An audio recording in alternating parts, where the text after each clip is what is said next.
Bab 91. Dalam pertarungan sengit Zhao Yu dan Miao Ying, korban terbesarnya, tanpa diragukan lagi, adalah penjahatnya. Setiap kali keduanya mengangkat tinju, mereka secara refleks menendangnya. Setelah beberapa ronde, pria itu berteriak tidak jelas di tanah, meratap sambil meringkuk seperti bola. Miao Ying tidak datang sendirian, begitu teman-temannya tiba, mereka semua terkejut dengan pemandangan aneh itu. Tidak seorang pun dapat memahami mengapa mereka melakukan ini. Tersangka jelas tidak memiliki keinginan untuk melawan, tetapi mengapa Miao Ying bersaing dengan orang asing ini untuk memukul tersangka? Tidak butuh waktu lama bagi para penyelidik untuk menyadari sesuatu. Miao Ying dan Zhao Yu tidak mencoba untuk memukul tersangka, mereka bersaing satu sama lain. Pertemuan yang ditakdirkan hanya terjadi antara musuh. Miao Ying dan Zhao Yu saling menatap hingga mereka saling membuat marah, dan gerakan mereka semakin membesar. Akhirnya, Miao Ying mengangkat kakinya yang panjang dan telanjang dan menendang Zhao Yu, sementara Zhao Yu mengangkat tinjunya dan membidik Miao Ying. Ledakan, ledakan, tinju Zhao Yu mendarat di bahu Miao Ying, dan tendangan petir Miao Ying mengenai tubuh Zhao Yu pada saat yang sama. Miao Ying mundur beberapa langkah karena kesakitan, sementara Zhao Yu terlempar ke tanah karena momentum itu. Miao Ying meraung dan siap untuk maju lagi, tetapi para penyelidik yang mengamati menyadari situasi semakin memburuk, dan melangkah maju untuk menghentikannya. Zhao Yu segera berdiri dan bersiap, tetapi melihat yang lain menghalangi Miao Ying, dia memutuskan untuk menenangkan diri. Dia menepuk-nepuk debu di tubuhnya, dan tersenyum, "Nona Miao Ying, betapa baiknya dirimu, ya. Aku membantu kalian menangkap penjahat, dan kalian membalasku dengan menyerangku. Apa kalian benar-benar tidak tahu malu?" "Kamu?" Miao Ying sangat marah, tetapi menyadari situasinya. Dia menenangkan diri, lalu berpura-pura meminta maaf. "Ah, itu Tuan Zhao Yu. Maaf, saya tidak mengenali Anda. Saya pikir Anda bersama penjahat itu." Para penyelidik lainnya tidak mengenal Zhao Yu sama sekali, tetapi mendengar kata-kata Miao Ying, mereka menyadari bahwa Zhao Yu juga seorang polisi. Zhao Yu mendengus dingin, "Akhirnya aku merasakan bagaimana rasanya digigit anjing sendiri. Ah, Miao Ying bahkan tidak berhenti, dan akhirnya aku merasakan bagaimana rasanya dimangsa anjing." Reaksi Miao Ying begitu cepat hingga Zhao Yu terkejut. Tanpa diduga, Miao Ying tidak hanya bisa bertarung dengan tinjunya, tetapi juga dengan mulutnya. "Baiklah, nona kecil." Zhao Yu memandang dengan dingin dan meremehkan, "bawa mangsamu ke tempat lain. Aku masih punya hal lain yang harus kulakukan." Zhao Yu hanya menjentikkan jarinya, lalu berbalik untuk pergi. "Tuan Zhao Yu," Miao Ying berbicara dengan nada netral sambil memberi isyarat kepada rekan-rekannya untuk memborgol tersangka. "Daerah ini berada di bawah yurisdiksi distrik Ruyang kami. Jika Anda membutuhkan bantuan saya, katakan saja, oke? Kalau begitu aku akan menunjukkan rasa terima kasihku lebih awal." Zhao Yu bahkan tidak menoleh. Dia mengangkat jari tengahnya tinggi-tinggi, "Jika kamu benar-benar membutuhkan bantuanku, maka jangan pernah muncul di hadapanku lagi." Melihat Zhao Yu bersikap begitu arogan, rekan-rekan Miao Ying merasa kesal. Beberapa bahkan ingin mengejar Zhao Yu dan meminta penjelasan, tetapi mereka ditarik kembali oleh Miao Ying. Miao Ying memperhatikan punggung Zhao Yu yang perlahan menghilang. Baru setelah dia menghilang sepenuhnya, dia akhirnya memegang bahunya yang sakit. Zhao Yu berpura-pura santai saat berbelok di tikungan, tetapi begitu dia meninggalkan jalan utama, dia akhirnya memegang dadanya, rasa sakitnya seperti api yang membakar. "Miao Renfeng bodoh." Zhao Yu meludahkan nama orang itu. Dia sangat kejam. Suatu hari jika dia menemukan sesuatu yang buruk tentang Miao Ying, dia tidak akan menunjukkan belas kasihan. Zhao Yu teringat dengan urusannya yang sebenarnya, dan segera mengeluarkan ponselnya. Yang membuatnya jengkel, Zhang Jie sudah jauh, jauh sekali. Sial, sial, Yesus Kristus. Zhao Yu menjadi gila karena marah. Dia mengutuk Miao Ying sampai mati di dalam hatinya. Karena Miao Ying, dia telah melewatkan petualangan besarnya, air dalam guntur, terakhir kali, dan sekarang, jika dia secara tidak sengaja bertemu dengannya, dia pasti sudah menangkap Zhang Jie. Heksagram, Genkan, yang bagus, dirusak lagi oleh Miao Renfeng. Melihat lokasi Zhang Jie yang semakin jauh, Zhao Yu tidak dapat menahan perasaan tidak berdaya.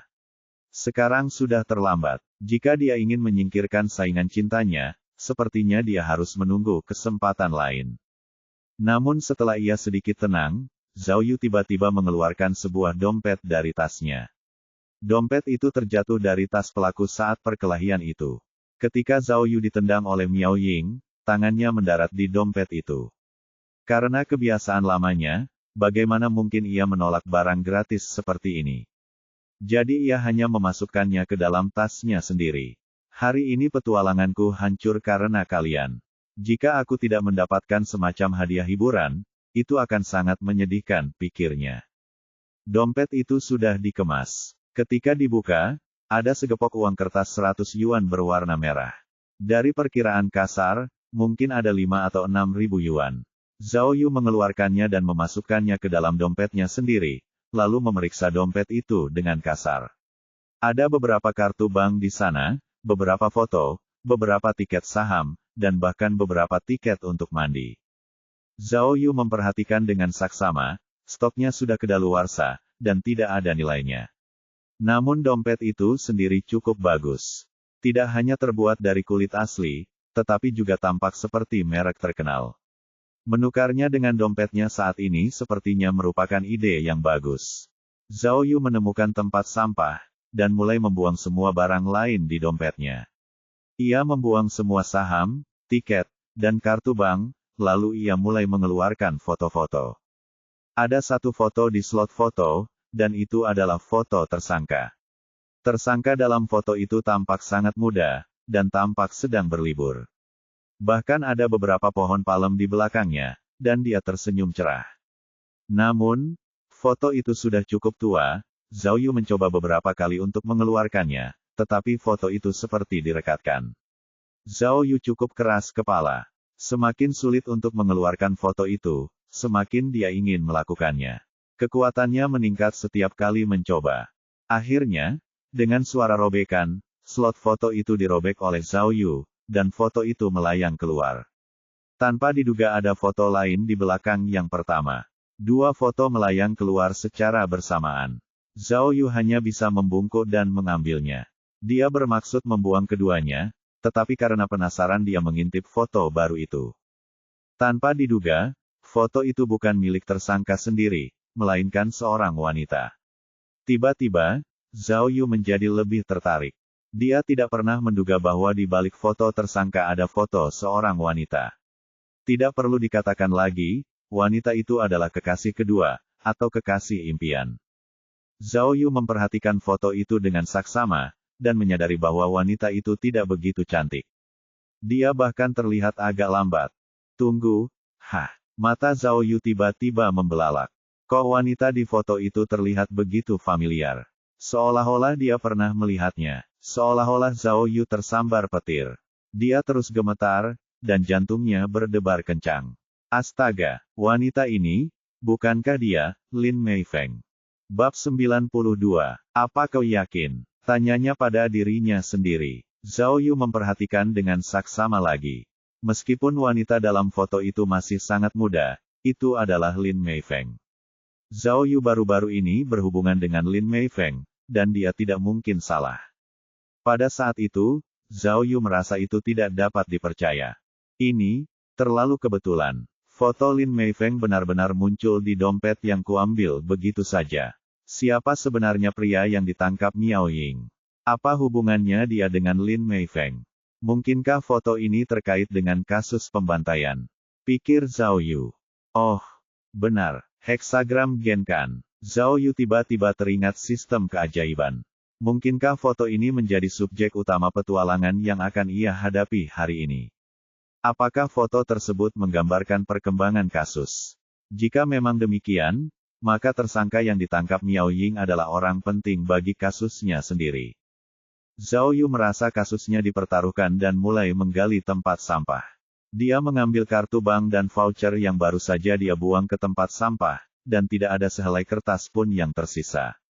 Semua barang ini bisa menjadi bukti penting. Saat ia tiba-tiba menemukan petunjuk tentang kasus pembantaian, Zhao Yu tidak bisa lagi diganggu oleh Zhang Jie atau saingan cintanya. Ia segera membawa dompet penting itu kembali ke mobilnya, dan menelepon Zhang Jingfeng agar ia bisa memeriksa tersangka. Awalnya, Zhang Jingfeng tidak mengerti Zhao Yu, dan bahkan bercanda dengannya, mengatakan bahwa dia seorang penggoda wanita dengan saingan cinta di mana-mana. Namun, setelah Zhao Yu memberitahunya tentang foto Lin Meifeng, Zhang Jingfeng tercengang. Ketika Zhang Jingfeng dan Liang Huan berada di Departemen Kasus Dingin, mereka terutama menangani kasus pembantaian Uptown. Mendengar bahwa Zhao Yu telah menemukan petunjuk penting, dia bahkan lebih bersemangat daripada Zhao Yu, dan segera menyuruhnya mengirimkan informasi kepadanya. Zhao Yu telah menggeledah seluruh dompet, dan selain foto, tidak ada informasi lain tentang identitas tersangka. Tidak ada kartu identitas, SIM, kartu anggota, DL. Karena nama orang tersebut tidak diketahui, tidak ada cara untuk memeriksa siapa dia. Karena pengalamannya, Zhang Jingfeng memberitahu Zhao Yu bahwa petunjuk ini penting, dan memintanya untuk menemuinya di kantor polisi terlebih dahulu. Karena tersangka telah dibawa kembali ke cabang Ruyang, dia tidak akan bisa melarikan diri. Zhao Yu merasa itu masuk akal dan segera kembali ke kantor polisi. Dalam perjalanan, dia menelepon Li Beini dan memintanya untuk ikut membantu. Banyak orang membuat pekerjaan menjadi ringan. Memiliki satu orang lagi pasti akan berguna untuk penyelidikannya. Ketika dia kembali ke kantor, sudah hampir waktunya untuk pulang, dan sebagian besar agen tim A sedang mengejar tersangka kasus mayat terapung di waduk air. Hanya Li Beini yang tersisa di kantor. Zhang Jingfeng segera pergi dari Departemen Orang Hilang, dan ketiganya segera mengerumuni meja Zhao Yu untuk menganalisis kasus tersebut. Zhao Yu menunjukkan dompet itu kepada mereka dan menceritakan apa yang telah terjadi secara terperinci. Zhang Jingfeng tidak percaya setelah mendengarkan, "Bro, keberuntunganmu sungguh luar biasa. Kamu bisa mendapatkan petunjuk hanya dengan mengambil dompet. Liang Huan dan aku menyelidikinya selama berbulan-bulan dan kami tidak menemukan sehelai rambut pun." Wajah Li Beini penuh dengan keraguan. "Senior, mengapa Anda pergi ke pasar grosir di Sanlitun tiba-tiba? Untuk membeli pakaian, Anda hidup dengan cukup baik." Zhang Jingfeng ingin mengatakan yang sebenarnya, tetapi Zhao Yu terus mengedipkan mata padanya dan dia menghentikan dirinya sendiri. Li Beini tidak menyelidiki lebih jauh dan malah khawatir, meskipun foto Lin Meifeng muncul, itu tidak membuktikan bahwa masalah ini terkait dengan kasus pembantaian. Bagaimana jika pria itu hanya pengagum rahasia Lin Meifeng? Tidak mungkin. Zhang Jingfeng langsung menegurnya, "Lin Meifeng jelek sekali. Kalau aku tidak akan pernah diam-diam jatuh cinta padanya. Jadi, sebaiknya kita verifikasi dulu identitas pria itu supaya bisa melakukan penyelidikan lebih lanjut." Zhao Yu menunjuk foto tersangka. "Itu mudah." Zhang Jingfeng tersenyum, "Ada kartu bank di sini, saya akan memeriksa informasi rekeningnya. Seharusnya tidak terlalu sulit." "Bagus." Zhao Yu mengangguk dan berkata, "Pria itu ditangkap oleh Miao Renfeng." "Oh, maksudku Miao Ying dari cabang Ruyang. Aku mengenalnya. Dia juga anggota tim investigasi kasus utama. Jadi kurasa pria itu tidak melakukan kejahatan kecil, dan akan berada di cabang Ruyang untuk beberapa waktu. Jika memang begitu, kita juga bisa mendapatkan sidik jari dari dompet itu, dan kita seharusnya bisa mendapatkan informasi lebih banyak." Kata Li Beini sambil menunjuk dompet itu, "Siapa tahu, kita mungkin bisa menemukan lebih banyak petunjuk." "Benar sekali." Zhao Yu mengangguk cepat, "Saya kenal Hu Bin dari Departemen Forensik dengan cukup baik, saya akan meneleponnya sekarang juga." Untuk memverifikasi identitas pria itu dalam waktu sesingkat mungkin, Zhang Jingfeng segera pergi untuk memeriksa kartu bank. Sedangkan Zhao Yu, ia segera memanggil Hu Bin untuk mengambil sidik jarinya.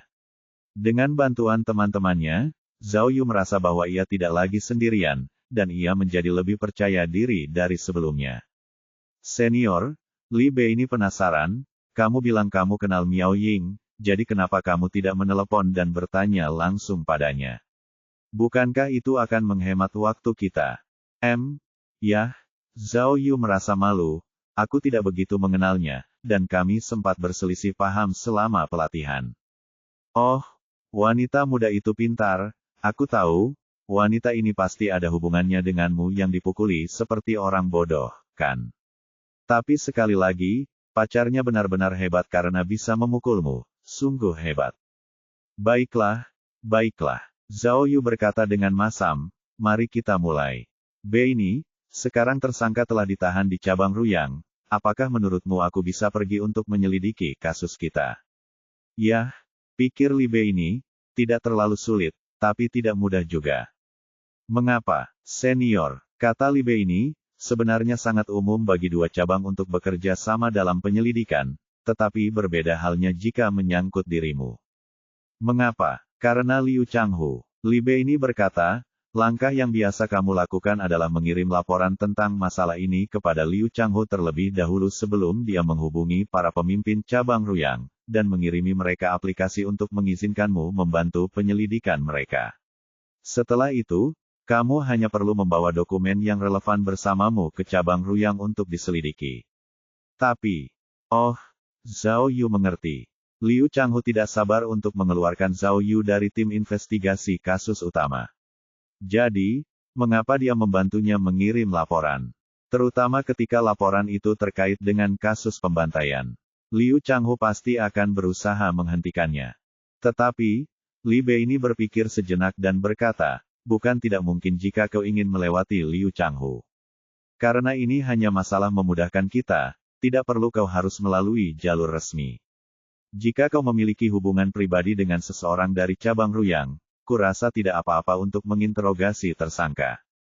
Mendengar ini, Zhao Yu tiba-tiba teringat pada Miao Ying dan apa yang dikatakannya di gudang. Kawan Zhao Yu, jika kamu membutuhkan bantuanku, jangan ragu untuk memintanya. Namun, kata-kata ini juga mengingatkannya pada jari tengahnya yang panjang dan rasa sakit yang membakar di ketiak dan dadanya. Bab 93. Tidak ada. Zhao Yu menggelengkan kepalanya, saya tidak punya koneksi di cabang Rongyang. Aku juga tidak. Li Beini merenung, aku bahkan tidak punya teman sekelas di sana. Bagaimana kalau kita bertanya kepada ketua tim Peng Xin? Mungkin dia bisa membantu. Jangan. Zhao Yu menggelengkan kepalanya lagi, kasus mayat mengambang masih belum terpecahkan, dan dia sudah gila. Jangan tambahkan masalah lagi padanya. Lalu bagaimana dengan Mao? Li Beini bertanya lagi, ketua tim Mao punya banyak koneksi, bagaimana kalau meneleponnya? Aku benar-benar kenal seseorang. Lan Bo juga bisa bekerja. Zhao Yu berkata, ayah tirinya adalah anggota Dewan Kota. Jika dia bersedia membantu, maka ini pasti mudah, kan? Tapi orang itu dari tim B. Li Beini sedikit khawatir, apakah kamu tidak khawatir ketua tim Kuping akan? Kali ini bukan kasus tangan hilang. Pikir Zhao Yu sambil berbicara, kali ini aku hanya menyelidiki kasus biasa, bukan berarti aku melakukan sesuatu di belakang seseorang. Apa yang bisa dia lakukan meskipun dia tahu? Saat keduanya berdiskusi, Zhang Jingfeng sudah kembali. Dia berteriak dengan gembira sambil menerobos pintu, aku berhasil, aku berhasil. Zhao Yu memeriksa jam tangannya, bahkan belum 5 menit berlalu dan Zhang Jingfeng sudah menemukan informasinya. Pria ini benar-benar menepati janjinya. Orang yang Anda cari bernama Liu Pengfei, dari Muguantun, Kabupaten SL. Zhang Jingfeng bahkan tidak menunggu sampai dia duduk, sudah membaca dari teleponnya, dia berusia 41 tahun, dan memiliki bisnis grosir pakaian. Totalnya ada sekitar 1 juta yuan di rekeningnya, dan dia juga memiliki 3 rumah dan 2 mobil atas namanya. Orang ini sangat kaya. Zhao Yu menggaruk kepalanya dan melanjutkan karena kebiasaan. Zhang, bisakah kamu mendapatkan kata sandi untuk kartu-kartu itu? Mendengar ini, dahi Zhang Jingfeng dan Li Beini langsung berkerut. Senior, apa yang sedang kamu rencanakan? Tanya Li Beini, sedikit tidak yakin. Hanya bercanda. Zhao Yu menyadari kesalahannya dan segera menarik kembali ucapannya, kupikir suasananya terlalu canggung, jadi aku bercanda, hehe, lanjutkan. Tapi, catatan kriminal orang ini tidak jelas. Dia sudah beberapa kali masuk penjara. Zhang Jingfeng berhenti sejenak, lalu melanjutkan, perkelahian, pertengkaran, perjudian terorganisir, tidak ada pelanggaran besar, tetapi pelanggaran kecil yang tak terhitung jumlahnya. Saya melihat laporan terbaru, dan orang ini melukai seseorang dengan serius, dan telah diselidiki tanpa henti oleh kantor cabang Rongyang. Lalu, apa hubungan orang ini dengan Lin Meifeng? Zhao Yu bertanya dengan tergesa-gesa. Sampai sekarang, sepertinya mereka tidak punya, tapi, Zhang Jingfeng tiba-tiba mengubah nada bicaranya secara misterius. Tapi dia dan Yu Zigen berasal dari kampung halaman yang sama, mereka berdua dari Muguantun di Kabupaten SL. Oh, aku tahu itu. Zhao Yu akhirnya ingat bahwa Yu Zigen memang dari Muguantun. Wow, luar biasa. Mata Li Bei ini berbinar, foto-foto, dan kampung halaman yang sama. Bisa dibilang satu bukti itu kebetulan, tapi kedua hal ini tidak mungkin kebetulan, kan? Namun, Zhang Jingfeng melanjutkan, tidak banyak yang diketahui tentang Liu Pengfei. Untuk memastikan hubungan sebenarnya antara dia, Yu Zigen, dan Li Meifeng, kita masih perlu menyelidiki lebih lanjut. Bro, Zhang Jingfeng sangat gembira, mulai hari ini, aku akan mengikutimu sampai ke Liang Lahat. Meskipun aku bagian dari Departemen Orang Hilang, aku akan mendengarkan perintahmu. Ya ampun, ini kasus yang sudah berumur 10 tahun. Jika kita bisa memecahkannya, kita akan menjadi terkenal. Bagus sekali, kamu sangat setia. Zhao Yu menyeringai, lalu menepuk bahu Zhang Jingfeng dan bertanya, oh benar juga, kamu bilang hadiahnya 60.000 yuan, serius. Lihatlah dirimu. Zhang Jingfeng menepuk bahu Zhao Yu, 60.000 yuan hanyalah hadiah dari Dewan Kota. Nanti, kantor cabang kita juga akan mendapat hadiah. Bro, jangan khawatir, kamu adalah satu-satunya anggota Departemen Kasus Dingin, tidak ada yang akan mencoba mengambil hadiahmu. Aku hanya ingin mendukungmu, agar kamu dapat segera naik pangkat, hehe. Cih, Li Bei ini berbicara dengan nada meremehkan, apa ini? Sama sekali tidak mirip, kita bahkan belum melihat penjahatnya, dan kalian sudah membagi hadiahnya. Astaga! Senior, dia menoleh ke arah Zhao Yu dengan nada bercanda, aku juga tidak menginginkan uang hadiah, atau bahkan promosi, jika kau benar-benar memecahkan kasus ini, ingatlah untuk memberiku sedikit penghargaan. Dengan begitu, aku bisa menjamin kelulusanku dari magang. Jadi kali ini kau mendapat dukungan penuh dariku. Oke, tidak masalah. Zhao Yu menepuk dadanya untuk menunjukkan dedikasinya. Ia merasa seluruh tubuhnya menjadi lebih ringan. Baiklah, Zhang Jingfeng berjanji, informasi apapun yang dibutuhkan, serahkan saja padaku. Beri aku waktu 3 hari, dan aku berjanji akan memberikan semua informasi Liu Pengfei tepat di hadapanmu. Aku akan mengungkapnya.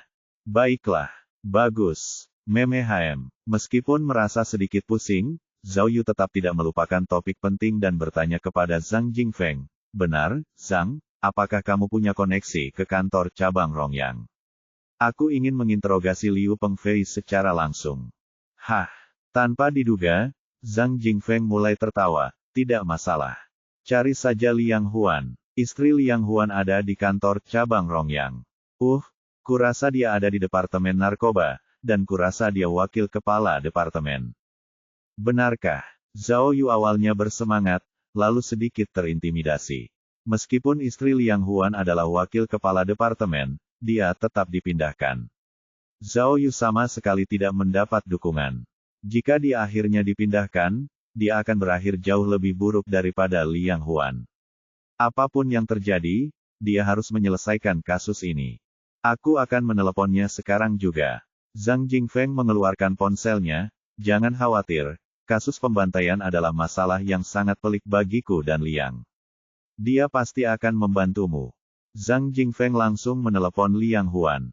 Ketika Liang Huan mendengar bahwa mereka telah menemukan beberapa bukti untuk kasus pembantaian, dia sangat gembira dan langsung berkata tidak masalah.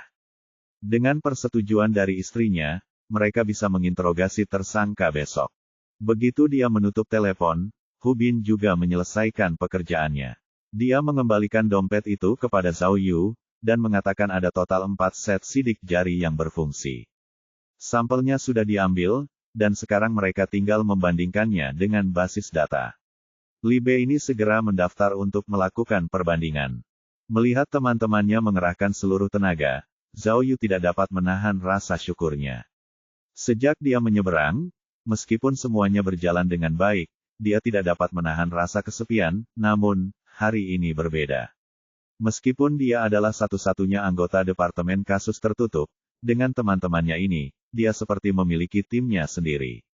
Mulai sekarang, dia tidak lagi sendirian. Bab 94. Dengan gembira, Zhao Yu mengajak Liang Huan dan memutuskan untuk mentraktir semua orang minum. Saat itu hampir pukul 8 malam, dan rekan satu tim dengan senang hati setuju karena mereka semua lapar, namun, pikiran semua orang tertuju pada kasus tersebut, dan mereka tidak minum banyak malam itu. Setelah mengisi perut mereka dan mengobrol sebentar tentang kasus tersebut, mereka semua kembali sendiri. Begitu Zhao Yu sampai di rumah, ia diberitahu bahwa petualangannya telah berakhir. Persentase penyelesaiannya mencapai 80%, dan ia telah menerima alat pendengar tak kasat mata lainnya. Ia baru saja menggunakan alat pendengar sebelumnya, jadi ia menerima alat ini tepat pada waktunya. Berpikir kembali pada kejadian hari itu, Zhao Yu dengan hati-hati menyortir dan mencatatnya. Heksagram Genkan. Hari itu berakhir seperti ini. Meskipun dia telah membuat beberapa prediksi sebelumnya, cara petualangan itu berlangsung, hasilnya benar-benar di luar dugaannya. Dia mengira bahwa dengan munculnya, Kan, yang melambangkan wanita, dia akan bertemu Yao Jia, tetapi dia malah bertemu dengan iblis wanita Miao Ying. Dia juga mengira bahwa dia akan membuat terobosan dalam kasus itu dengan mengikuti Lin Meifeng, tetapi ternyata dia telah menemukan petunjuk di dompet orang asing. Ya ampun, sistem ajaib. Aku benar-benar tidak tahu bagaimana caramu memainkan permainan ini. Apakah petunjuk yang kutemukan secara ajaib kali ini benar-benar akan membantuku memecahkan kasus pembantaian? Meskipun dia sudah minum beberapa gelas, pikiran Zhao Yu masih sangat terjaga. Setelah selesai merekam, dia mulai memikirkan kasus itu lagi. Sejak kasus tangan hilang, Zhao Yu telah mengembangkan minat yang besar dalam memecahkan kejahatan. Meskipun kasus pembantaian tidak setenar kasus tangan hilang, itu adalah kasus lama yang belum terpecahkan selama 10 tahun. Tidak seorang pun dapat menemukan pembunuhnya setelah bertahun-tahun. Tidak diragukan lagi merupakan tantangan untuk mencoba memecahkannya. Bagaimana jika aku benar-benar memecahkannya? Hadiah dan kejayaan masih menjadi hal kedua, yang terpenting adalah meredakan kesombongan bajingan Liu Changhu itu. Aku akan membuatnya mengerti bahwa aku benar-benar detektif yang ahli. Tapi, Zhao Yu tidak bisa menahan rasa khawatirnya, tidak tahu apakah petunjuk yang ditemukannya berguna untuk kasus pembantaian. Jika itu hanya kebetulan, maka semua aspirasinya hanya akan menjadi angan-angan, bukan? Dengan pemikiran ini, Zhao Yu mengeluarkan informasi tentang kasus pembantaian lagi. Dia juga membuka dompet Liu Pengfei di atas meja, melihatnya dengan saksama, berpikir serius. Bagaimana sebenarnya hubungan Liu Pengfei dengan Yu Zigen dan Lin Meifeng? Dan jika aku pergi ke cabang Ruyang besok, apakah aku benar-benar akan menginterogasi Liu Pengfei? Pertanyaan apa yang harus kuajukan padanya? Jika orang itu menolak untuk bekerja sama, apa lagi yang bisa kulakukan? Bisakah aku menggunakan kekerasan? Sambil berpikir, Zhao Yu kembali mengambil foto itu. Meskipun Lin Meifeng tampak sangat muda di foto itu, dia tampak pucat dan sedih, dan bahkan ada memar yang jelas di pipi kanannya.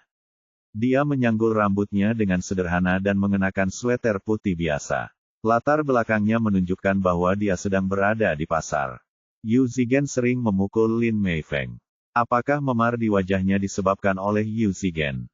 Zhao Yu memperhatikan foto itu dengan saksama dan menyadari bahwa Lin Meifeng tidak sedang melihat ke kamera, tetapi ke sebuah kios sayur di suatu tempat.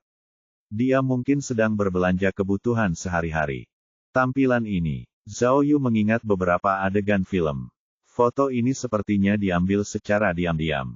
Itu berarti Lin Meifeng tidak tahu bahwa seseorang sedang mengambil fotonya saat itu. Lalu, siapa yang mengambil foto ini? Liu Pengfei. Mengapa dia diam-diam mengambil foto Lin Meifeng?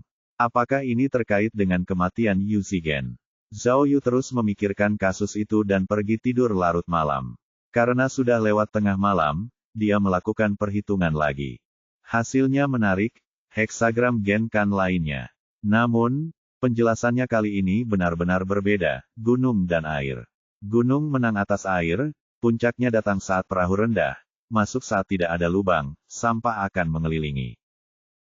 Seperti sebelumnya, Zhao Yu tahu bahwa petualangan ini akan terkait dengan pekerjaan dan wanita, tetapi dia masih belum dapat memahami makna dari penjelasan heksagram tersebut. Dia bahkan telah mencari penjelasannya di internet, tetapi hasilnya tetap tidak membuahkan hasil seperti sebelumnya. Zhao Yu tidak tidur nyenyak malam itu. Ia berguling-guling dan hendak tertidur ketika alarmnya berbunyi. Ia segera bangun dan membersihkan diri sebelum berangkat. Karena ia akan pergi ke cabang Ruyang hari ini, ia mengenakan seragam polisi khusus, mengubah seluruh wataknya. Ia tampak seperti detektif pemberani yang tidak memihak dan tidak mementingkan diri sendiri. Setelah sarapan cepat di warung pinggir jalan, dia mengambil mobil dari kantor polisi dan langsung pergi ke cabang Ruyang dengan membawa dokumen-dokumen itu. Dalam perjalanan ke sana, dia menerima laporan perbandingan dari Li Beini yang menunjukkan bahwa dari 4 sidik jari di dompet itu, 3 di antaranya ada hasilnya. Selain Liu Pengfei, 2 orang lainnya juga sering berkunjung ke kantor polisi. Mereka mungkin adalah teman-teman Liu Pengfei, namun, kedua pria ini baru mengenal Liu Pengfei beberapa tahun terakhir, jadi mereka mungkin tidak akan terkait dengan kasus pembantaian, yang terjadi 10 tahun lalu. Zhao Yu setuju, jadi dia menyuruh Li Beini untuk mengesampingkan petunjuk itu untuk saat ini. Distrik Ruyang dan distrik Rongyang berada di ujung kota yang berseberangan. Zhao Yu berkendara selama 1 jam sebelum tiba. Karena keterbatasan tempat, cabang Ruyang hampir setengah dari ukuran distrik Rongyang. Karena saat Zhao Yu tiba, saat itu sedang jam kantor, ada banyak orang di pintu masuk kantor polisi, dan tampaknya agak ramai. Malam sebelumnya, Liang Huan telah berkomunikasi dengan istrinya dan meminta Zhao Yu untuk meneleponnya saat dia tiba. Kakak ipar, aku Zhao Yu, apakah Bro Liang sudah memberitahumu? Aku sudah sampai di unitmu. Zhao Yu dengan tegas menyatakan tujuannya.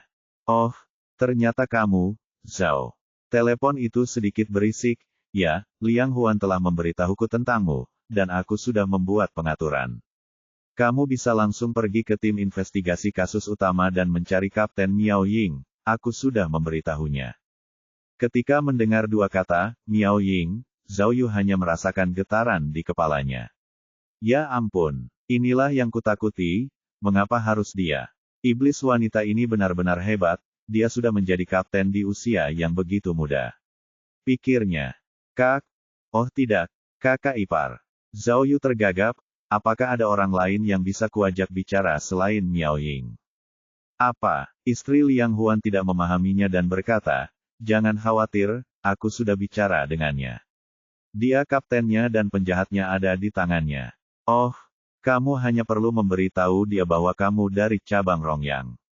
Zhao, anakku sakit dan sekarang sedang diinfus, aku harus menutup telepon. Cari saja aku lagi jika kamu butuh sesuatu.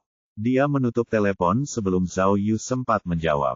Astaga, memikirkan pertemuan dengan iblis wanita jahat dan menakutkan itu lagi, Zhao Yu bahkan tidak bisa mengumpat dengan benar. Bab 95. Ada kalimat terkenal di jalanan, hal-hal yang akan datang tidak dapat dihindari. Ketika Zhao Yu akhirnya muncul di kantor unit investigasi kasus utama cabang Rongyang, ketua tim Miao Ying sangat terkejut dan luar biasa terkejut. Wow, Tuan Zhao Yu, saya benar-benar terkesan. Mata besar Miao Ying yang seperti permata terbelalak saat dia mengacungkan jempol untuk memujinya, keberanianmu benar-benar di luar dugaanku. Luar biasa. Apa? Kau datang ke kantor cabang kami untuk membuat masalah. Miao Ying mengenakan jaket kasual yang mengilap, rambutnya yang hitam mengilap rapi dan indah. Tingginya 5 kaki 5 inci, dan bentuk tubuhnya yang berlekuk membuatnya tampak semakin cantik dan energik. Meskipun Zhao Yu sangat mengenal kepribadian jahatnya, dia tetap merasa lebih segar melihat kecantikan yang berdiri gagah di hadapannya. Dia menatapnya selama beberapa detik, sebelum menyeringai dan berkata dengan dingin, apa yang kau katakan, Miao Ying? Apa maksudmu dengan menimbulkan masalah? Mengatakannya seperti aku semacam penjahat bejat. Nyonya Hanlu seharusnya sudah meneleponmu, kan? Kali ini aku di sini untuk mengurus beberapa masalah mendesak. Kau ingin menginterogasi Liu Pengfei. Miao Ying membaca laporan identitas Zhao Yu dan dokumen terkait lainnya, lalu berbicara dengan sangat dingin, "Ya, Ketua Departemen Han memang memberitahuku hal itu, tapi aku tidak pernah menyangka kalau orang itu adalah kau." Miao Ying sengaja menekankan kata, "kau," yang membuat Zhao Yu secara naluriah menjadi waspada. Karena begini, lihatlah, Zhao Yu hanya bisa membereskan dokumennya dan menjilat bibirnya, "Tolong jangan berbaik hati padaku." Selain itu, dalam kasus yang sedang kutangani, Liu Pengfei adalah tersangka utama. Jika kita membuat kemajuan, itu juga akan membantu penyelidikanmu, kan? Tidak, jawab Miao Ying cepat, dan dia berbicara tanpa ragu, "Tuan Zhao Yu, tolong pilih orang lain untuk melakukan interogasi. Selama bukan Anda, siapapun bisa bekerja." Kata-kata Miao Ying jelas merupakan serangan pribadi. Bahkan para penyelidik lain yang menonton semuanya berdiri di belakang Miao Ying, seolah mendukungnya. "Cek, cek," Zhao Yu menyeringai sambil mengatupkan bibirnya, "Nona Miao Ying, kalau begitu ini masalahmu. Ini kasus yang menyangkut nyawa seseorang, kalau ditunda, apa kau bisa bertanggung jawab?" Miao Ying mencibir, "Kita semua berada di bidang yang sama, tidak perlu mengintimidasiku. Jika kau ingin menginterogasi tahananku, baiklah, bawalah dokumen investigasi yang sesuai. Aku berjanji tidak akan menghentikanmu saat itu. Lihatlah cara bicaramu. Ini darurat." Zhao Yu mulai bernegosiasi, "Jika kita menunggu dokumen, kita akan kehilangan waktu utama untuk penyelidikan. Bagaimana dengan ini? Pertama-tama kamu biarkan aku menginterogasi penjahatnya, dan aku akan memberimu dokumennya nanti. Lagi pula, setidaknya aku melakukan ini atas nama Nyonya Han Lu, jadi kamu seharusnya sedikit lunak, kan? Saya bisa menjelaskannya kepada Kepala Departemen Han." Miao Ying berbicara dengan keras, "Tanpa dokumen resmi, bahkan jika itu perintah kepala cabang, saya tetap tidak bisa melakukannya. Jadi, Tuan Zhao Yu, silakan kembali." Kata-kata Miao Ying membuat para penyelidik yang menonton tertawa. "Hei, kamu!" Zhao Yu langsung marah, dan mengutuk Miao Ying dalam hatinya. Namun untuk mencapai tujuannya, dia menahan amarahnya dan melanjutkan pembicaraannya yang halus, "Ketua Tim Miao. Bagaimana dengan ini? Kamu dapat menetapkan aturan, dan aku dapat mengatasinya. Katakan padaku, apa yang harus kulakukan agar kamu mengizinkanku menginterogasi penjahat itu?" "Tidak apa-apa, aku tidak akan melakukannya apapun yang terjadi." Miao Ying tertawa dingin, "Selama kamu adalah Zhao Yu, tidak ada negosiasi." Kau, dasar bajingan." Zhao Yu tidak tahan lagi dan berteriak marah, "Miao Renfeng, jangan bertindak terlalu jauh. Selalu sediakan jalan keluar untuk dirimu sendiri. Kinsan tidak sebesar itu, kau tidak pernah tahu kapan kau akan membutuhkan bantuanku. Apa yang kau lakukan itu melanggar kode kehormatan. Jangan bicara seolah-olah kita ada di jalan kepadaku. Aku adalah pemimpin regu dari regu bergerak, aku akan selalu melakukan segala sesuatunya sesuai aturan." Miao yang berbicara dengan tegas. Zhao Yu menggelengkan kepalanya. Dia tidak pernah menyangka Miao Ying begitu keras kepala. Sepertinya dia sudah memutuskan untuk tidak membantunya sama sekali. Tetapi Zhao Yu juga keras kepala. Bagaimana mungkin dia menyerah di tengah jalan? Namun, dia berada di wilayah orang lain. Menggunakan kekerasan untuk mendapatkan keinginannya sama saja dengan bunuh diri. Negosiasi sudah gagal, kalau begitu. Zhao Yu berpikir sebentar, lalu mendesah. Dia berpikir, "Baiklah, karena kamu tidak akan bersikap sopan, maka jangan pedulikan aku yang bersikap licik. Sepertinya aku harus menggunakan kartu trufku." Zhao Yu tiba-tiba tertawa terbahak-bahak, mengejutkan semua penyelidik. "Muahaha." Zhao Yu menunjuk Miao Ying dengan jari kelingkingnya, "Miao Renfeng, kupikir kamu adalah jagoan di antara para wanita, atau pahlawan yang terhormat. Ternyata kamu hanya seorang pengecut. Apa maksudmu?" Mendengar ini, Miao Ying segera mulai menyingsingkan lengan bajunya. Anggota timnya mulai meretakkan buku-buku jari mereka, siap menyerang. Ahahaha, Zhao Yu tampak seperti sedang mengupil, kelingkingnya melambai cepat sambil tertawa tanpa malu. apa kau lupa apa yang kau katakan di Akademi Polisi? Bertarunglah di tempat. Bah, kalau kau berani, datanglah. Hah, alis Miao Ying langsung terangkat, dia tampak seperti akan meledak. Nak, apakah kamu tidak ingin hidup lagi? Apakah kamu mengejekku? Memangnya kenapa kalau aku ragu kau punya nyali, hehe. Zhao Yu mengangguk dan memasang ekspresi tidak hormat yang sangat besar lalu tertawa, kau pasti takut padaku. Apa kau dipukuli hingga menyerah olehku? Kalau kau berani, ayo bertarung. Tangan Miao Ying sudah berada di sandaran kursi. Awalnya ia ingin melempar kursi itu ke arah Zhao Yu, tetapi sesaat kemudian ia menyadari sesuatu, dan tiba-tiba melepaskannya. Oh, kayaknya bikin aku marah. Miao Ying tertawa dingin, dasar licik, bocah. Maunya aku berkelahi di kantor polisi untuk mencari aib. Cek, yah, sial sekali. Miao Renfeng, aku, Zhao Yu, tidak takut apapun. Mengapa aku harus takut pada gadis lemah sepertimu? Zhao Yu terus berteriak, ayo, hari ini, kita bisa bertarung sampai kita bahagia, apakah kau berani? Zhao Yu, jangan pedulikan itu. Miao Ying sudah tahu rencana Zhao Yu dan tertawa, kau hanya anjing liar, aku tidak akan mengikuti kegilaanmu.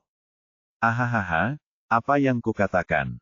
Kau takut padaku atau kau sedang menstruasi? Zhao Yu terus tertawa terbahak-bahak, tapi jangan khawatir, jika kau terlalu takut untuk melawanku, kita juga bisa bertarung dengan kata-kata. Kata-kata atau tinju, aku tidak takut padamu. Bocah, beraninya kau. Akhirnya, para penyelidik lainnya tidak tahan lagi.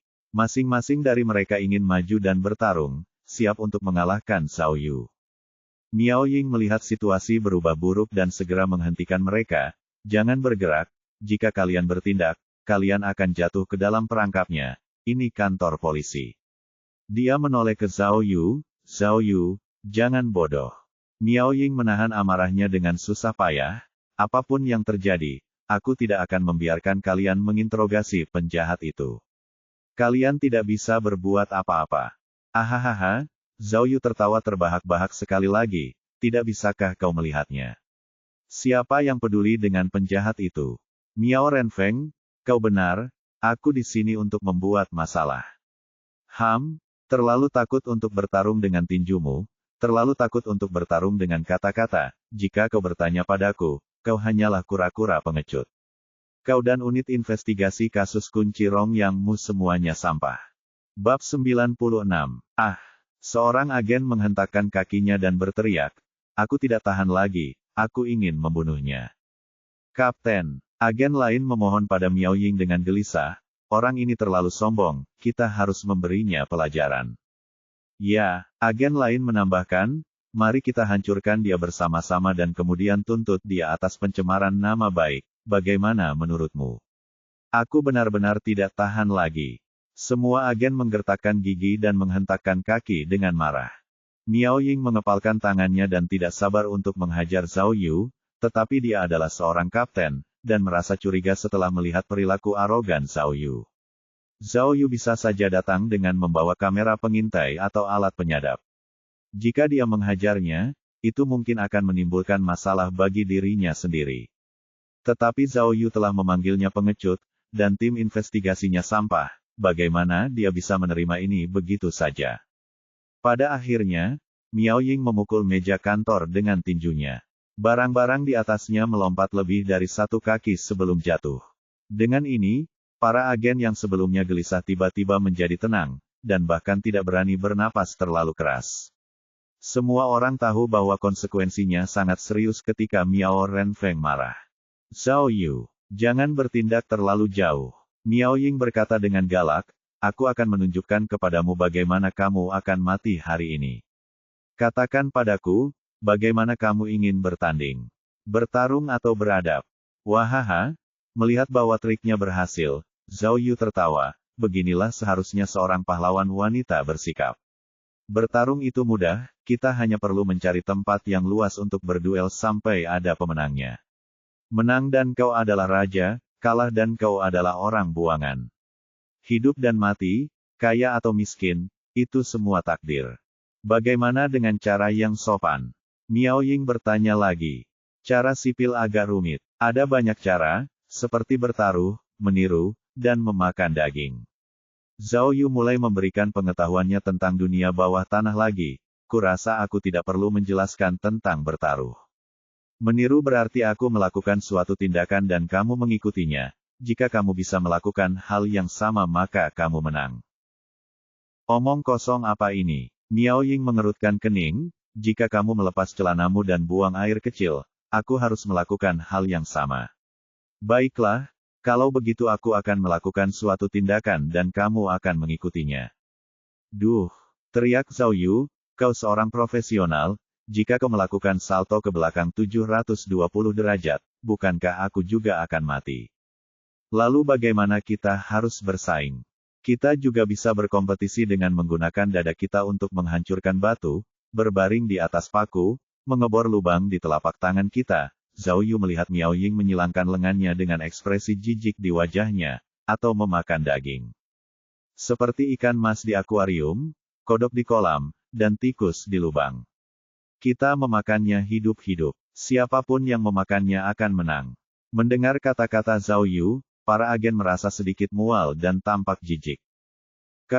Bisakah kau mengatakan sesuatu yang manusiawi? Miao Ying melotot marah, kau benar-benar gila, bagaimana kalau aku menelepon rumah sakit jiwa? Tidak apa-apa, aku sudah punya 6 psikiater, dan 7 diantaranya sudah gila karenaku, tolong jangan merepotkan semua orang. Zhao Yu tertawa terbahak-bahak, Kapten Miao, karena kamu tidak berani mengambil jalan yang sopan, mari kita bertarung dengan sepenuh hati.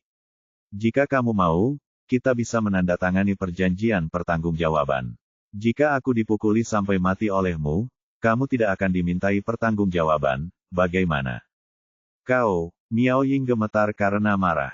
Dia benar-benar ingin bertarung lagi dengan Zhao Yu untuk memberi pelajaran yang baik kepada orang sombong ini, namun, sebagai kapten tim investigasi kasus utama, dia akan mendapat masalah begitu dia bertarung dengan Zhao Yu, bahkan jika dia menang. Jika atasannya mengetahuinya di masa mendatang, itu tidak akan ada gunanya baginya. Bagaimana? Tidak punya nyali. Seperti seorang penjahat, Zhao Yu menarik kursi dan duduk di atasnya, bahkan menyilangkan kakinya, jika kamu tidak berani, akui saja bahwa kamu seorang pengecut. Jangan terlalu sombong. Miao Ying berkata dengan galak, kita akan pindah tempat lain hari, dan aku pasti akan memberimu pelajaran yang bagus. Tapi hari ini adalah hari anjing internasional, dan aku tidak ingin dituduh melakukan penyiksaan hewan. Miao Ying akhirnya kembali menghina, dan para agen segera mengikutinya dengan mencibir. Pengecut itu artinya pengecut, kau tidak berani bersaing dalam hal ini dan tidak berani bersaing dalam hal itu, apa jenis? Bukankah masih ada taruhan? Miao Ying memotong perkataan Zhao Yu dengan mata berbinar. Bertaruh. Zhao Yu berpura-pura ragu dan tertawa gugup, baiklah, apa yang ingin kamu pertaruhkan? Tetapi ada juga aturan dalam bertaruh. Miao Ying memperhatikan sedikit perubahan perilaku Zhao Yu dan merasa lebih percaya diri, aturan apa? Peluang taruhannya harus 1 lawan 1, dan itu hanya dapat dilakukan ketika kedua belah pihak dapat mengonfirmasinya. Zhao Yu menjelaskan, misalnya, jika Anda meminta saya untuk menebak warna bra Anda, maka kemungkinan saya menebak dengan benar pasti sangat rendah. Jadi Anda hanya dapat meminta saya untuk menebak apakah bra Anda berwarna merah, atau apakah Anda mengenakan bra dan semacamnya. Singkatnya, saya harus memiliki peluang 50% untuk menebak dengan benar. Itu disebut adil dan jujur. Mengikuti kata-kata Zhao Yu, semua agen pria yang hadir tanpa sadar menatap dada Miao Ying. Miao Ying langsung tersipu dan mengencangkan jaketnya. Besar atau kecil, menggunakan dadu, memilih kartu poker, asalkan peluangnya 1:1, kita bisa bertaruh pada apa saja. Namun, taruhan harus selalu dihormati, dan kedua belah pihak harus setuju. Zhao Yu berkata lagi, selain ini, ada aturan lain, harus ada perbedaan antara tuan rumah dan tamu. Tuan rumah dan tamu, karena aku di tempatmu, aku tamunya, jadi akulah yang harus mengajukan taruhan. Kita lanjutkan jika kalian semua setuju, Jika tidak, kita tidak akan melanjutkannya. Miao Ying memikirkannya. Karena kedua belah pihak harus setuju untuk bertaruh, mengapa tidak mendengarkan saja apa yang ingin dia pertaruhkan? Baiklah, kamu yang menentukan. Apa yang ingin kamu pertaruhkan? Apa yang terjadi jika kamu kalah, dan apa yang terjadi jika kamu menang? Zhao Yu pura-pura berpikir, bagaimana kalau kita bertaruh pada sinyal ponsel? Apa? Saran Zhao Yu mengejutkan semua orang karena mereka tidak mampu mengikuti pemikiran Zhao Yu. Begini, Zhao Yu mengeluarkan ponselnya dan berkata, aku tahu Qigong. Saat aku mengerahkan energiku, sinyal di seluruh kantor polisimu akan diblokir olehku. Kekuatanku cukup lemah, dan aku hanya bisa bertahan sekitar 5 menit lebih. Apa? Kata-kata Zhao Yu mengejutkan semua orang lagi. Apakah otak orang ini ditendang atau semacamnya? Seorang agen berkata pelan di belakang, saya pikir dia mengalami delusi selain psikotik. Miao Ying juga tidak percaya pada Zhao Yu, tetapi dia berpikir lebih dalam daripada yang lain. Dia bertanya-tanya apakah Zhao Yu sudah siap. Apakah tindakannya yang mendominasi dan arogan itu tipuan? Tetapi sama sekali tidak mungkin untuk memblokir sinyal telepon di stasiun. Kapten Miao Ying. Zhao Yu melanjutkan aksinya yang gila, kau hanya perlu bertaruh apakah aku bisa memblokir sinyal itu atau tidak. Jika aku menang, kau harus membiarkanku menginterogasi Liu Pengfei. Hah, Miao Ying mendengus, bagaimana kalau kau kalah? Zhao Yu membuat gerakan telapak tangan terbuka, artinya dia bisa memberi saran. Hah, Miao Ying mendengus lagi, jika kau kalah, kau harus berlutut di depan kantor kami, mengakui kesalahanmu, dan memanggilku nenek. Bab 97. Ternyata, Zhao Yu melakukannya dengan sengaja. Ia mengambil risiko dipukuli karena bersikap sombong untuk membuat Miao Ying dan kelompoknya marah sehingga mereka akhirnya melakukan apa yang diinginkannya. Ia tahu sejak awal bahwa bahkan jika ia melawan Miao Ying sampai mati hari ini, itu hanya akan memperburuk situasi. Ia tidak akan pernah mencapai tujuannya untuk menginterogasi penjahat dengan cara itu. Jadi, satu-satunya hal yang dapat ia lakukan adalah menggunakan metode yang ekstrim. Mungkin saat itu ia akan punya kesempatan. Dia telah merencanakan taruhan itu sejak awal, dan memancing Miao Ying ke dalam perangkapnya. Tanpa diduga, Miao Ying terpancing.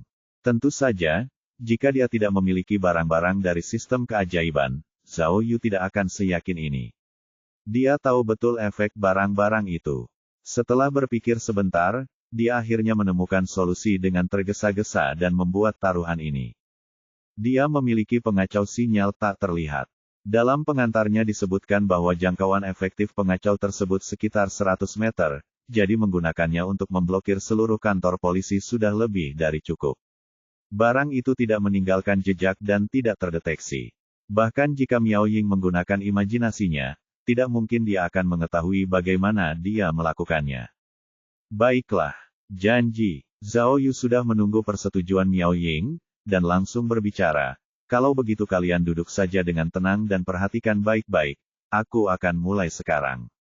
Miao Ying melihat Zhao Yu bertingkah aneh, dan khawatir dia sudah siap. Dia segera memanggil salah satu bawahannya dan menyuruhnya mengambil detektor khusus untuk melihat apakah Zhao Yu merencanakan sesuatu. Ketua tim Miao Ying, kita sudah berjanji. Zhao Yu terus berbicara dengan tenang, jangan jadi pecundang. Orang yang mundur adalah babi yang tidak punya nyali. Baiklah, meskipun situasinya aneh, Miao Ying yakin bahwa dia akan menang apapun yang terjadi. Dia berbicara dengan percaya diri, itulah yang kukatakan. Saat kau memanggilku nenekmu nanti, itu tidak sama dengan meneriakiku, ibumu. Muahaha, oke. Berusaha meyakinkan, Zhao Yu segera mulai mengedipkan bulu matanya dan mengayunkan lengannya. Langit dan bumi dengarkan aku, para dewa buka mata kalian untukku, hentikan semua sinyal mereka, haleluya. Orang ini benar-benar gila. Semua penyidik menggelengkan kepala, apakah orang ini semacam penipu profesional? Hahaha. Namun, saat mereka tertawa, mereka tiba-tiba menyadari bahwa ponsel mereka benar-benar kehilangan sinyal. Pada saat ini, Miao Ying juga menyadarinya, dan segera mengeluarkan ponselnya untuk mencoba menelepon, tetapi tidak ada satupun ponsel yang mendapat sinyal. Miao Ying tidak dapat menahan diri untuk tidak tertegun, dan menatap Zhao Yu dengan heran.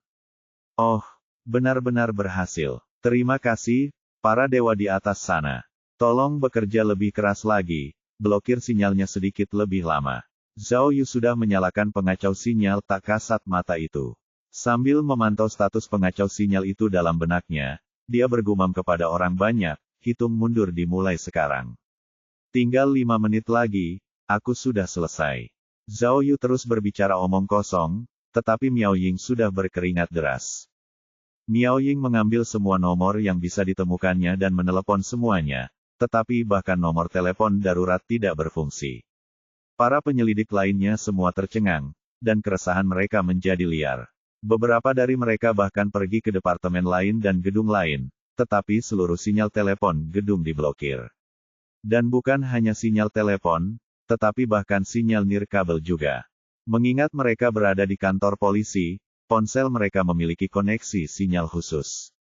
Sinyal mereka tidak hanya kuat, tetapi juga sangat luas.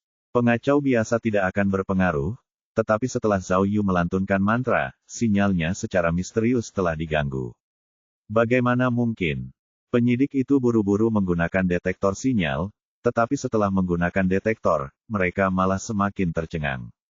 Ketua tim, tidak ada gangguan atau pengacakan sinyal. Tidak ada jejak penyusupan apapun. Penyidik yang memegang detektor itu menatap Zhao Yu dengan tercengang, ini benar-benar gila. Bagaimana mungkin? Miao Ying belum pernah melihat sesuatu yang aneh seperti itu. Meskipun dia bukan seorang profesional di bidang ini, dia tahu bahwa hal ini belum pernah terjadi sebelumnya. Ketua tim Miao Ying, Zhao Yu bergumam dan menyipitkan matanya, sudah hampir 5 menit. Bersiaplah. Haleluya. Kata-kata ejekan Zhao Yu membuat Miao Ying marah. Matanya penuh dengan bahaya. Dia melangkah maju dan mendorong Zhao Yu. Zhao Yu tidak menyangka akan mendapat serangan mendadak itu, ia terjatuh ke kursi roda dan berputar tak terkendali beberapa kali. Rupanya, Miao Ying benar-benar mengira bahwa kata-kata Zhao Yu benar-benar telah memblokir sinyal. Ketika dia melihat Zhao Yu berhenti melantunkan mantra, dia segera membuka ponselnya untuk memeriksa, tetapi sinyalnya masih diblokir. Tidak ada perubahan sama sekali. Oi, ketika Zhao Yu berhenti berputar, dia mendongak dari kursi roda, apakah kamu sedang bermain trik curang sekarang? Untung saja aku punya beberapa dewa setia untuk membantuku. Bahkan jika kamu membunuhku, tetap saja tidak ada gunanya. Ah, Miao Ying benar-benar marah. Dengan langkah lain dan mengangkat kakinya, dia menendang wajah Zhao Yu. Kali ini, Zhao Yu sudah siap dan meluncur mulus dari kursi. Kaki Miao Ying menendang tepat ke bagian belakang kursi roda, dan kursi berat itu terlempar ke belakang seperti peluru dan menghantam dinding. Semua hadiah dan ijazah di dinding mulai berkibar karena hantaman keras itu. Beberapa panel kaca jatuh ke lantai dan pecah. Ketika para penyidik melihat bos mereka bergerak, mereka semua bergerak dan mengerumuni Zhao Yu. Beberapa orang tidak sabar untuk menghajar Zhao Yu. Beberapa penyidik yang lebih licik bahkan memblokir kamera dan mengunci pintu kantor. Tampaknya mereka ingin menghajar Zhao Yu sampai mati. Namun, tepat saat pertempuran akan dimulai, sesuatu yang mengejutkan terjadi. Menghadapi situasi yang berbahaya, Zhao Yu tampak sangat tenang. Dia tertawa sambil mengangkat tangannya, dan berjalan dengan percaya diri ke tengah kantor.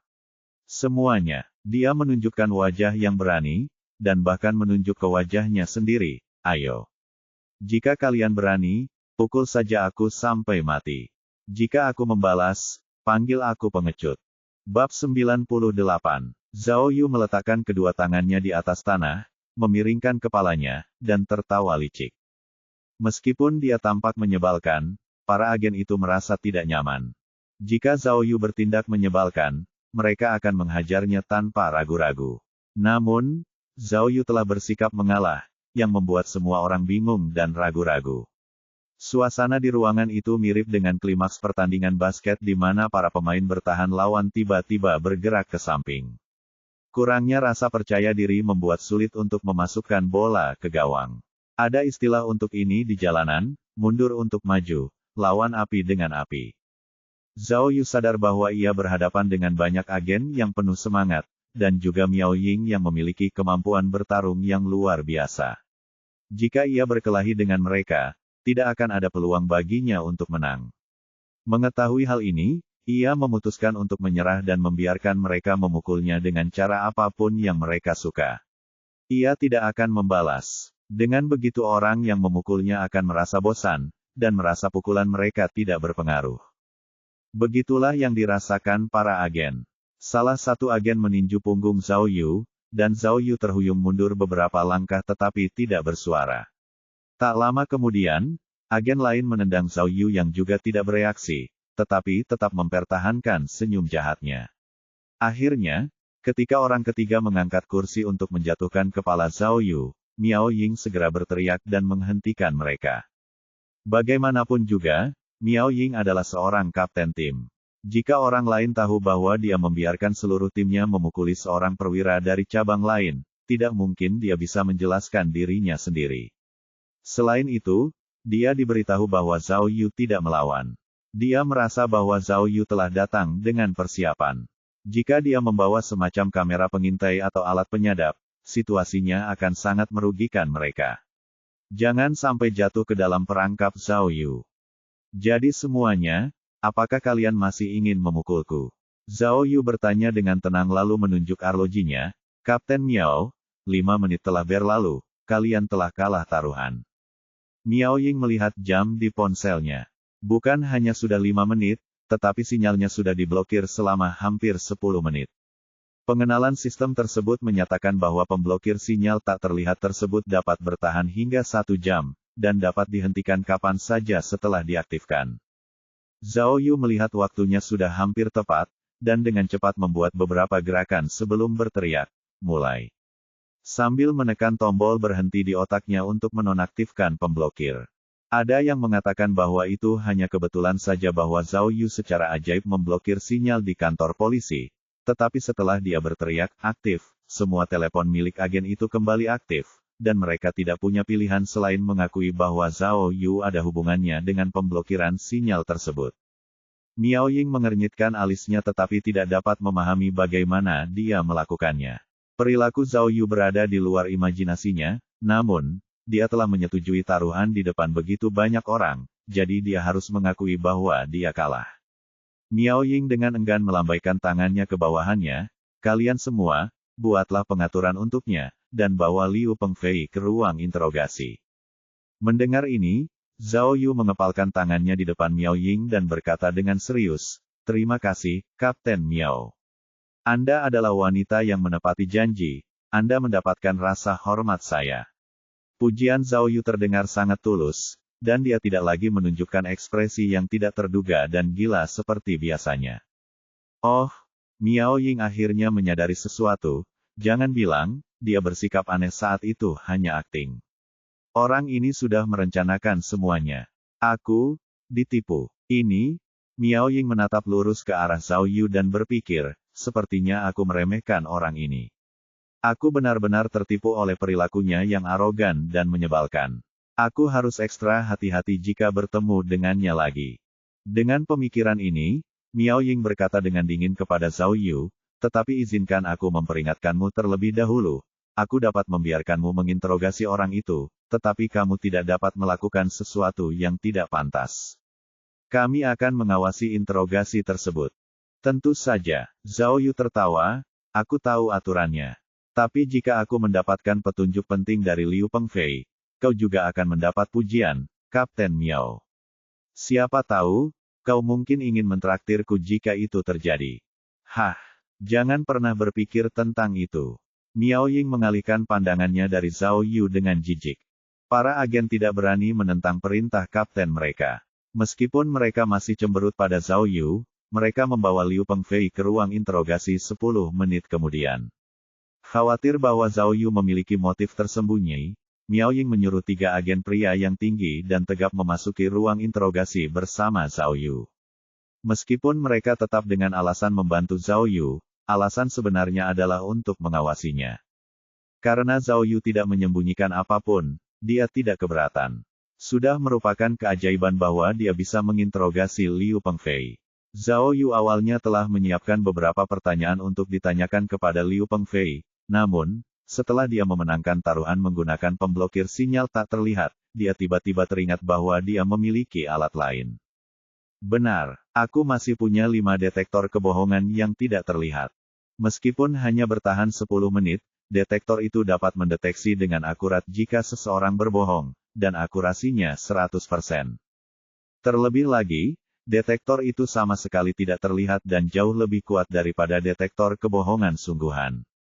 Bukankah itu alat yang sempurna untuk digunakan untuk menginterogasi Liu Pengfei? Dengan pemikiran ini, Zhao Yu tidak dapat menahan rasa gembira. Jika detektor kebohongan itu benar-benar berfungsi, dia mungkin akan menemukan beberapa petunjuk penting. Tanpa diduga, ketika Liu Pengfei dibawa ke ruang interogasi, dia tampak lebih gelisah daripada Zhao Yu. Dia tahu wajah pria yang telah memukulinya seperti orang gila di pasar grosir adalah pria di depannya. Begitu dia melihat Zhao Yu, Liu Pengfei merasakan sakit yang membakar di punggungnya. Zhao Yu dan Miao Ying hampir mengulitinya hidup-hidup sehari sebelumnya. Sekarang Zhao Yu akan menginterogasinya, itu pasti akan buruk. Liu Pengfei diborgol di kursi interogasi di bawah cahaya yang menyilaukan. Zhao Yu duduk dengan tegak di seberangnya di kursi interogasi. Dalam keadaan normal, karena dia adalah kolega Zhao Yu, Miao Ying seharusnya memberikan berkas Liu Pengfei kepada Zhao Yu, namun, Miao Ying sangat membenci Zhao Yu. Mengapa dia mungkin menyiapkan dokumen untuknya? Meskipun demikian, Zhao Yu memiliki detektor kebohongan, jadi tidak masalah jika ia tidak memiliki berkas-berkas itu. Setelah duduk, Zhao Yu berkata kepada Liu Pengfei, "Bro, ketika aku bertanya kepadamu, kamu hanya perlu menjawab, iya, atau, tidak, mengerti." Zhao Yu berbicara kepada Liu Pengfei seperti seorang guru berbicara kepada muridnya. Ingat, kamu harus menjawab dengan cepat.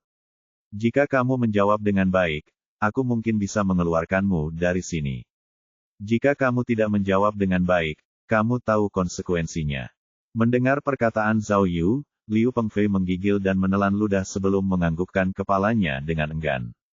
Para agen dan Miao Ying yang mengawasi mereka di luar ruang interogasi tidak dapat menahan diri untuk tidak mengerutkan kening. Siapa yang menginterogasi penjahat dengan cara seperti ini? Apa sebenarnya yang dilakukan Zhao Yu? Bab 99. Zhao Yu telah membaca petunjuk alat pendeteksi kebohongan dengan saksama sebelumnya. Ternyata, meskipun alat pendeteksi kebohongan itu 100% akurat, alat itu hanya dapat menilai pertanyaan dan jawaban yang sangat jelas. Itulah sebabnya ia meminta Liu Pengfei untuk hanya menjawab iya atau tidak.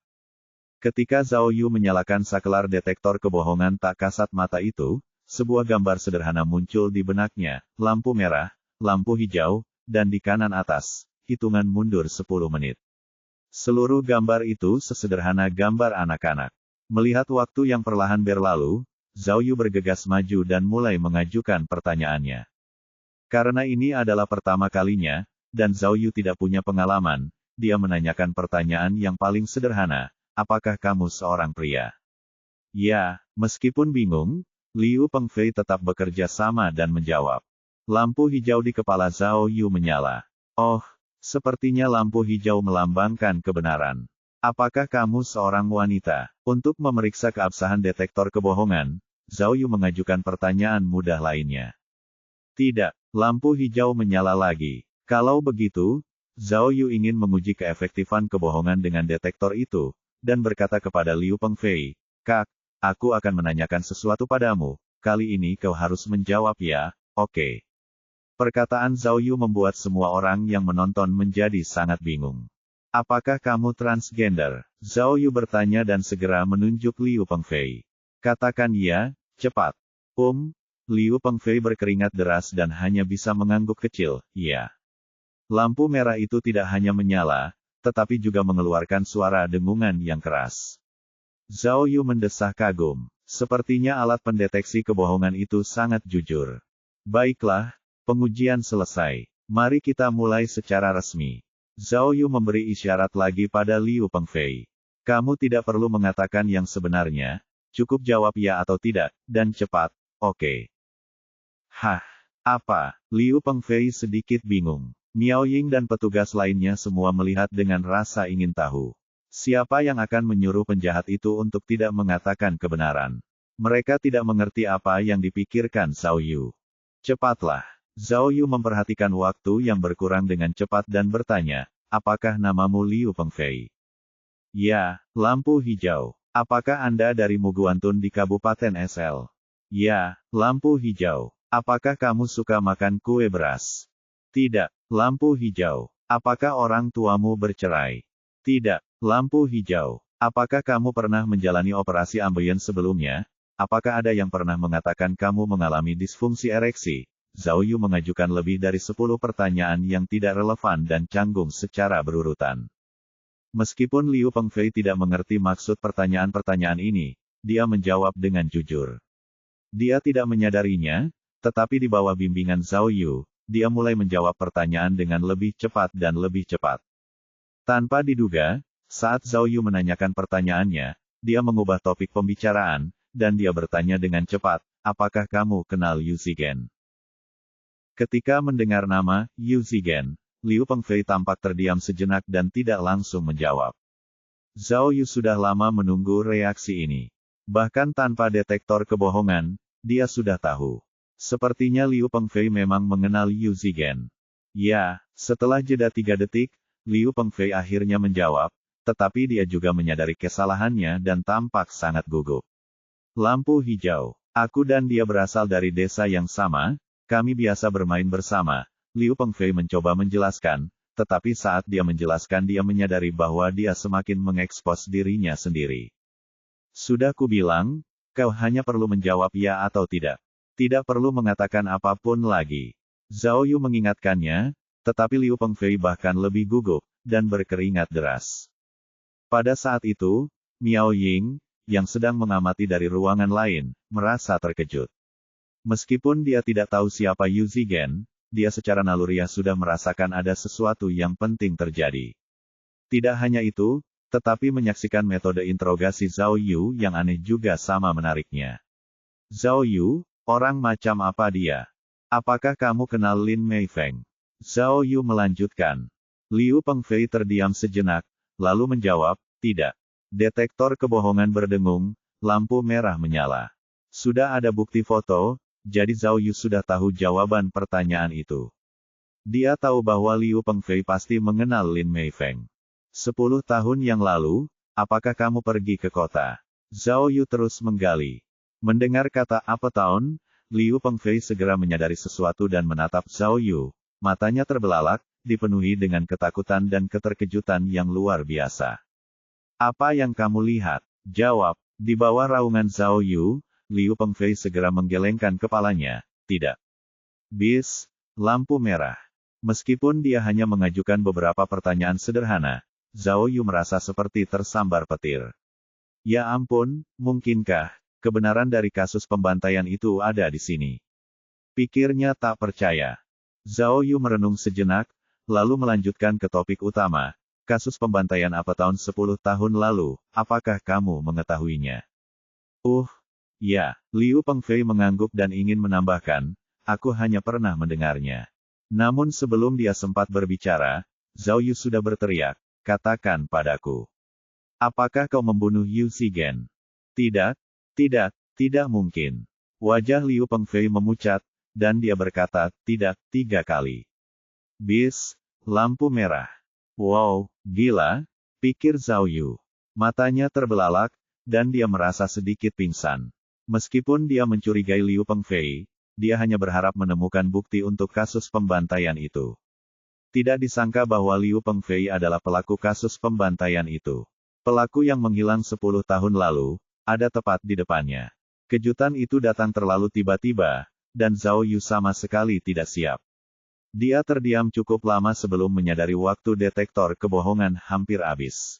Sambil menahan keterkejutannya sendiri, dia melanjutkan bertanya, Liu Pengfei, apakah hari ketika kamu membunuh Yu Zigen, sedang hujan deras? Tidak, Liu Pengfei sangat gugup saat menjawab, petugas, apa yang Anda katakan? Mengapa Anda mengajukan semua pertanyaan aneh ini? Namun, lampu merah pada detektor kebohongan masih menyala. Hentikan omong kosong yang tidak berguna itu. Zhao Yu melanjutkan, katakan padaku, apakah kamu berselingkuh dengan Lin Meifeng? Apa? Liu Pengfei sangat gelisah, dan terus menggosok kursi dengan punggungnya seolah-olah tidak ingin bekerja sama lagi. Zhao Yu juga merasa gelisah, melihat waktu berlalu begitu saja. Ia tiba-tiba melompat, bergegas ke arah Liu Pengfei, dan mencengkeram kerah bajunya dengan marah. 3 petugas polisi tercengang. Karena takut Zhao Yu akan melakukan sesuatu yang drastis, mereka bergegas maju untuk menghentikannya.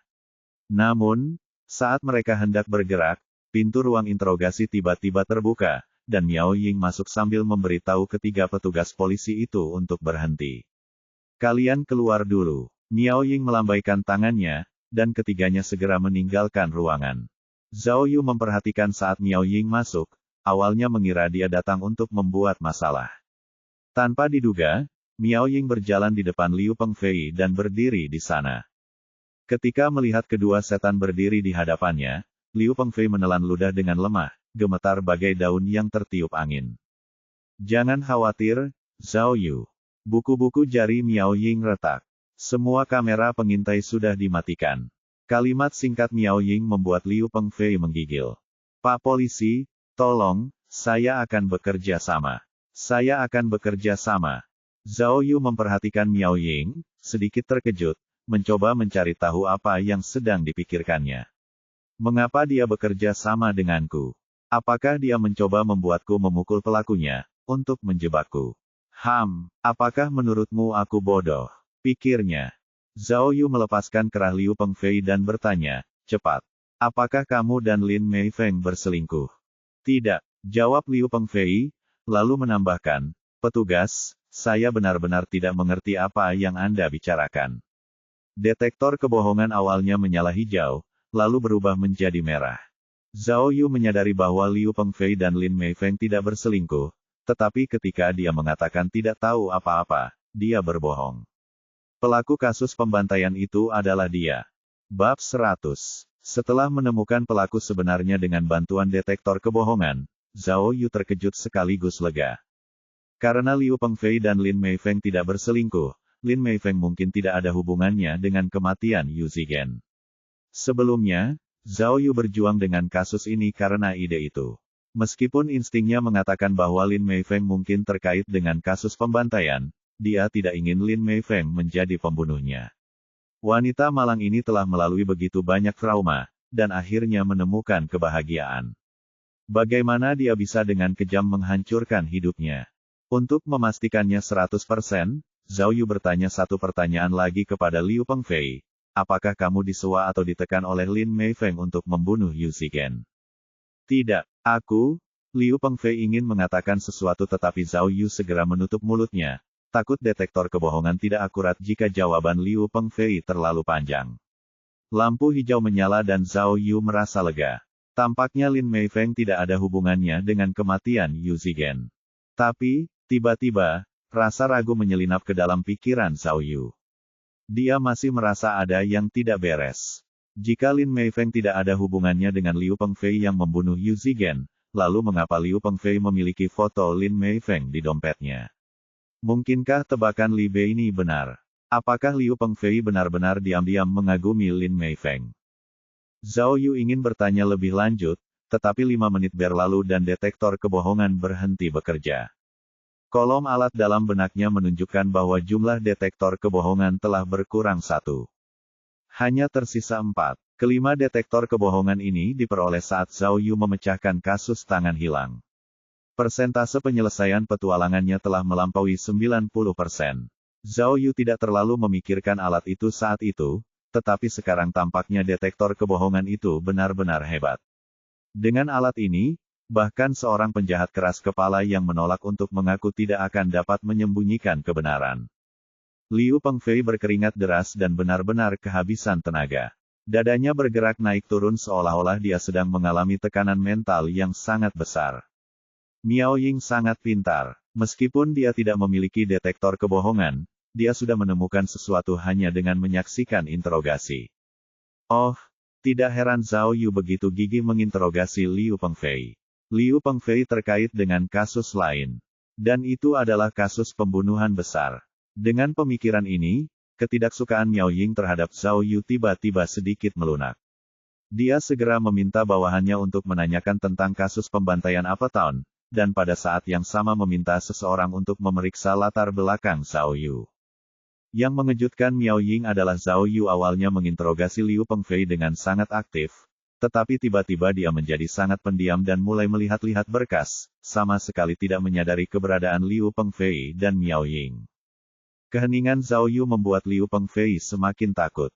Liu Pengfei menggaruk kepalanya dan menjulurkan lehernya saat keringat dingin mulai membasahi sekujur tubuhnya.